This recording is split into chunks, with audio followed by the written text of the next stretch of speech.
The woman was standing beside a dead car on the side of an empty road, crying so quietly that most people would have driven past without noticing. I almost did too. It was late, cold, and I was already exhausted from a day that had gone terribly wrong. But something made me slow down. I pulled my car onto the shoulder, stepped out, and asked if she needed help. She looked at me through tear-filled eyes and said she had been waiting for someone to stop for nearly an hour.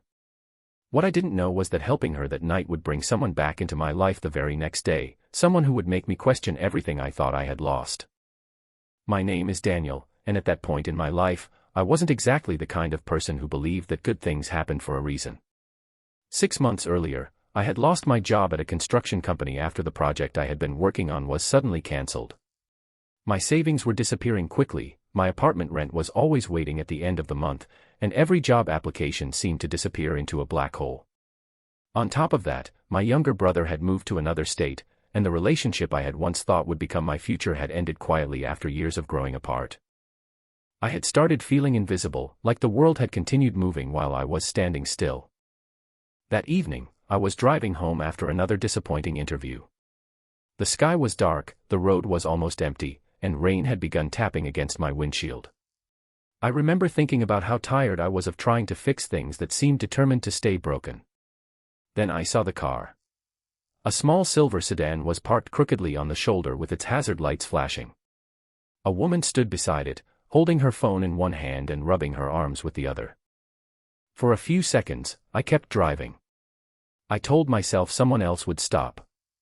Then I looked into my rearview mirror and saw her standing alone in the rain. I felt something inside me resist the decision to continue. I turned around. When I pulled up, she cautiously approached my car. She looked to be in her early 30s, wearing a navy blue coat that was already soaked around the shoulders. Her name was Emily. She explained that her car had suddenly stopped working, and she had already called roadside assistance, but they told her it could take another 2 hours. Her phone battery was almost dead, and she was becoming increasingly frightened because the road was so isolated. I opened the hood and looked at the engine even though I wasn't a mechanic. My father had taught me enough about cars when I was younger to recognize a few basic problems. I checked the battery connections, looked at the belts, and eventually noticed that one of the battery terminals had come loose. I tightened it as best I could with the small tool kit in my trunk. When Emily turned the key, the engine coughed once, then went silent. I tried again. This time, the engine came alive. Emily's face changed instantly. The fear in her eyes gave way to relief, and for a moment she simply stood there smiling as rain ran down her face. She thanked me repeatedly and offered to pay me, but I refused. I told her that if I ever found myself stranded somewhere, I hoped someone would do the same for me. Before leaving, I noticed a small photograph lying on her dashboard. It showed Emily standing beside an older man with a gentle smile. She caught me looking at it and explained that it was her father. He had passed away 2 years earlier. She said he had always told her that when life gave you the chance to help someone, you shouldn't wait for a reason. Those words stayed with me. I watched her drive away, then returned to my own car and continued home. I expected the encounter to become nothing more than a small memory from a rainy night. But when I reached my apartment, I found myself thinking about her father and the strange timing of everything. I had spent months believing I had nothing left to give anyone, yet somehow, in helping a stranger, I had felt useful again. If you believe that one small act of kindness can create a second chance, take a moment to like this video, share it with someone who needs a little hope today, leave a comment telling us where you're watching from, and subscribe to Kindness Studio for more stories about kindness, courage, and unexpected second chances. The next morning, I woke up earlier than usual. For the first time in months, I didn't feel completely defeated. I made coffee, opened my laptop, and started searching for jobs again. Around 9:30, there was a knock at my apartment door. I wasn't expecting anyone. When I opened it, Emily was standing there. For a moment, neither of us said anything. She was wearing a simple gray sweater and holding a small paper bag. I immediately wondered how she had found my address. Then I remembered that while waiting for her car to start, I had written my name and number on a piece of paper and told her to call if the car stopped again. She smiled and handed me the bag. Inside was a warm breakfast and a handwritten note from her father that she had kept folded inside her wallet for years. She explained that after she got home the previous night, she couldn't stop thinking about what I had done. She had gone through an old box of her father's belongings and found the note. It contained a simple message: never underestimate what one person can mean to another on the worst day of their life. But Emily hadn't come to thank me for fixing her car. She had come because she had learned something about me during those few minutes on the roadside. She had noticed the worn-out shoes, the old jacket, and the defeated expression I hadn't realized I was carrying. She had asked around at the small auto shop where she had taken her car that morning, and the owner recognized my name because I had previously asked about work there. He had a position available and was looking for someone with construction experience. Emily had given him my name. I almost couldn't believe it. The job wasn't glamorous.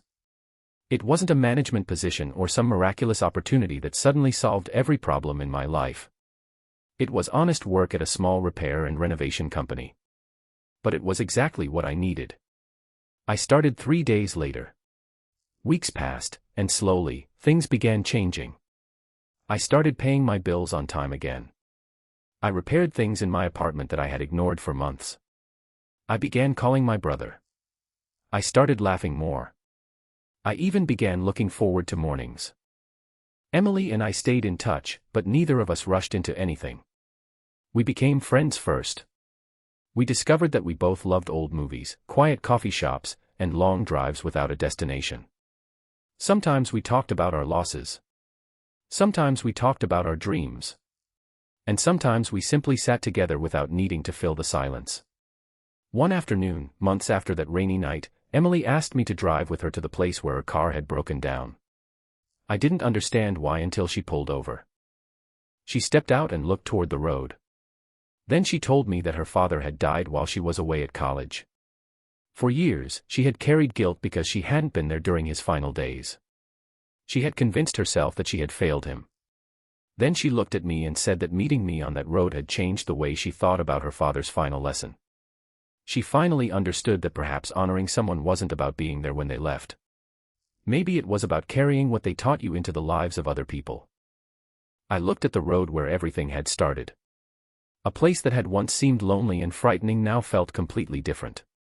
That night, I had thought I was stopping to save a stranger. But maybe, in a way neither of us understood at the time, we had saved each other. Emily had needed someone to stop when she was afraid and alone. I had needed someone to remind me that I still had something valuable to offer the world.